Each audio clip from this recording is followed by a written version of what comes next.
if the players are if she's playing 10 games for $500,000 or $5 million, she's getting $500,000 a game, and these guys are getting 5 or 8K, and so when you're first hearing this, you're like, okay, she'll play, which means she'll play basketball. Like, if somebody posts up and, the defense rotates, she's open, she gets a look.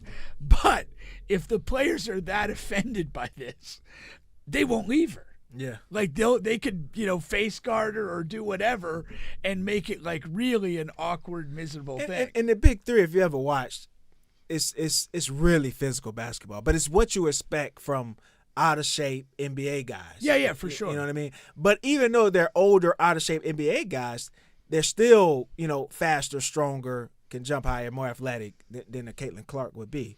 So you have to think about it from that aspect as well. Ice Cube in the Big Three. All right. It was TMZ had actually broke the story that he offered her $5 million to join the Big Three, okay? And, of course, anybody knows Big Three is a 3-on-3 tournament that Ice Cube started a few years ago, primarily all men, and they're like old, like your past NBA guys. Like you might see Gilbert Arenas out there, Allen Iverson, guys like that, and they're going out there, and old college players as well, that old famous. Have they had a woman play yet? I don't recall them having a woman yet, but I say primarily just because I'm not watching every single Big Three game.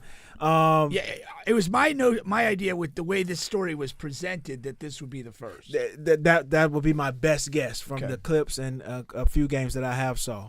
All right, now it's becoming a divide because you have like I watched this I watched this former WNBA player on Gilbert Arenas' podcast talk about it, and what she was saying, how she doesn't like it because for a few reasons. Number one, she feels like it's degrading the WNBA.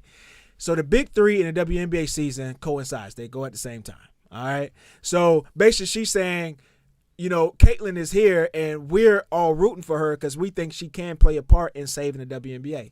So you think you are promoting women's basketball by putting this out, but actually you're doing a disservice to it because you're saying, come over here, we're going to pay you 10 times as much money and don't fucking worry about the WNBA. You're killing us.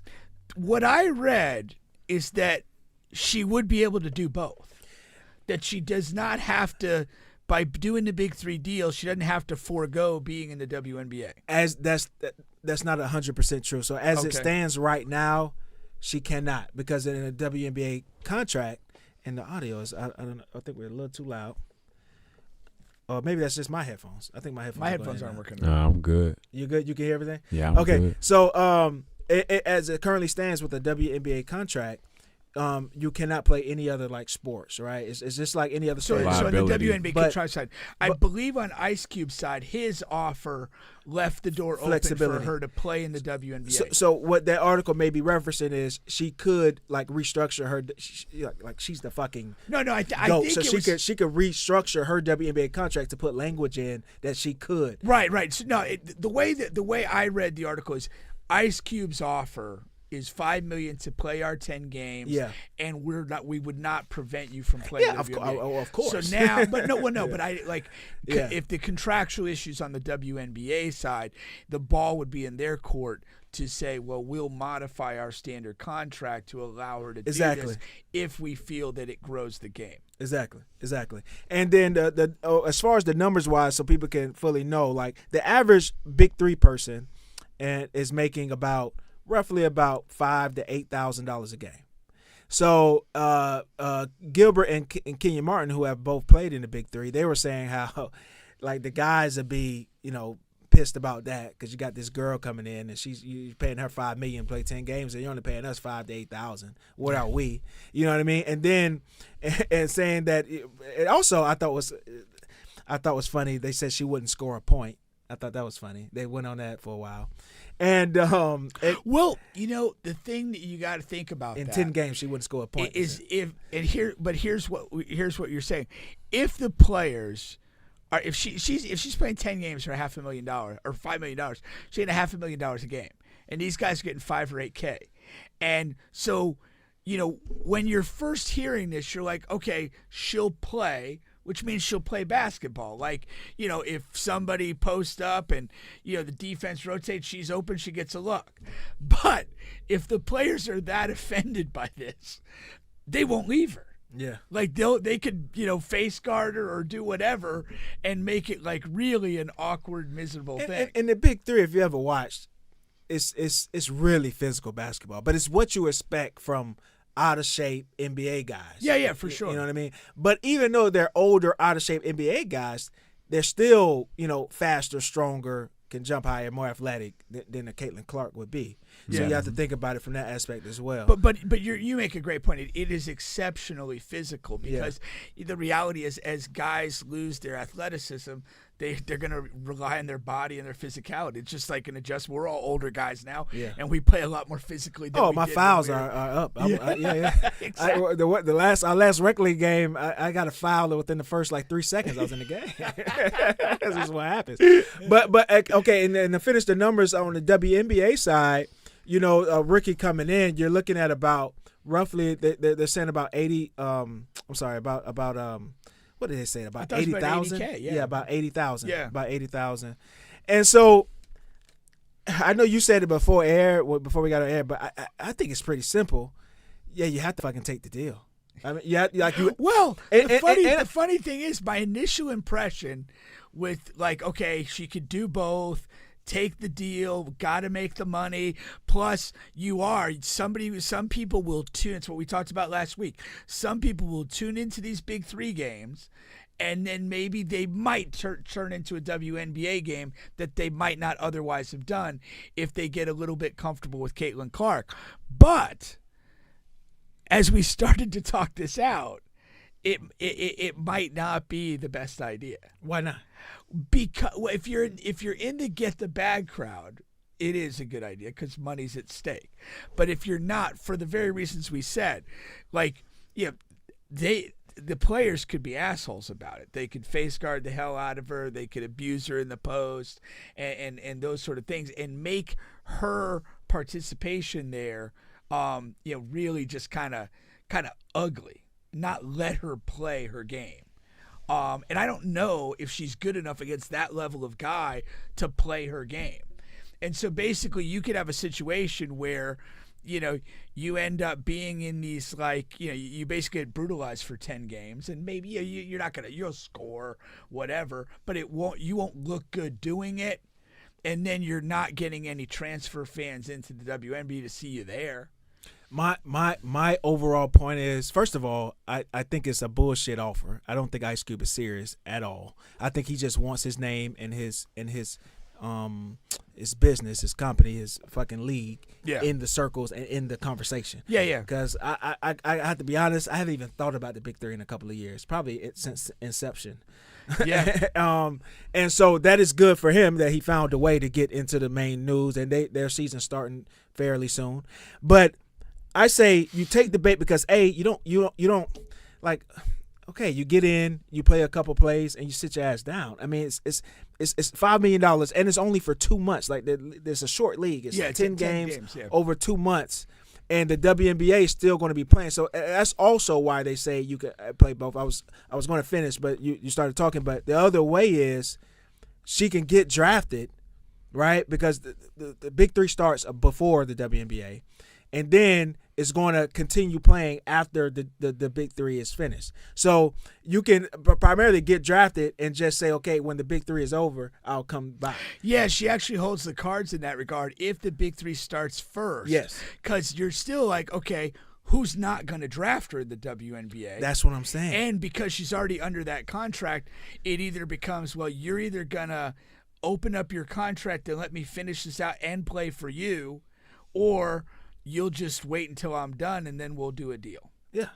No, I get. Yeah, I didn't. The timing I didn't factor. I didn't know. What you think, TB? What you think she should do? Honestly, so I'm with the WNBA not having as much clout or hype as it's starting to get now, especially with women's college basketball kind of turning up with Juju, Caitlin Clark. You got the Becker, Beckman girl, Paige.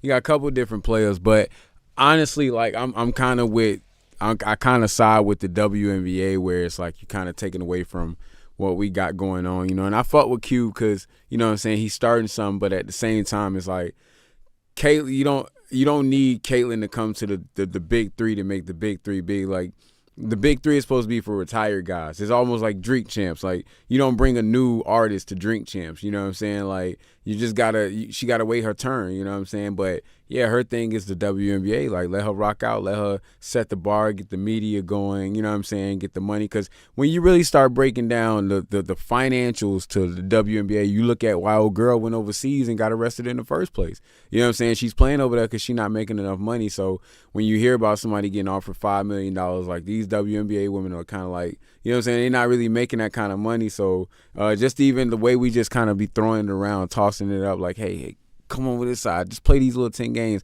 You can get hurt in them 10 games. You know what I'm saying? Real quick. Anything can happen, and that's why they have those clauses to where you can't play nowhere. And I know a lot of y'all know that because y'all deal with guys that come pro and they play overseas, and they got a time stamp on what they can and can't do within a time range. But I'm not for her going to the big three. I mean, the big three is for old head, basketball players that want to get their thing back going, and some guys that didn't get a shot at the NBA the right way. So they might be like a Lance Stevenson, you know what I'm saying, coming over there after they done played overseas for a little stretch. But either way, the big three, with it not being no other female in there, like, I would just wait on that. Like, that's not, because it ain't gonna do nothing but hurt her, like he said. You know what I'm saying? Like, she could play her regular game and they could still shut her down. You know what I'm saying? Like, again, it's just a different level. Is like, it's like transgenders when we're talking about, you know what I'm saying, there's still a man there. You know what I'm saying? Like, he's still strong as fuck. He's still going, you know what I mean, come do what he got to do. So little shit like that or whatever. So even if you put a Joanna man or whatever you're going to call it, if you're looking for a side show, Q, maybe that's where you should go. You should go get a transgender and go that route. I mean, get you a Joanna man. You don't have anyone that has any public cachet right now. Not with the game. Hey, Cube got the first transgender in sports on TV. Yeah, but you got to have the right person.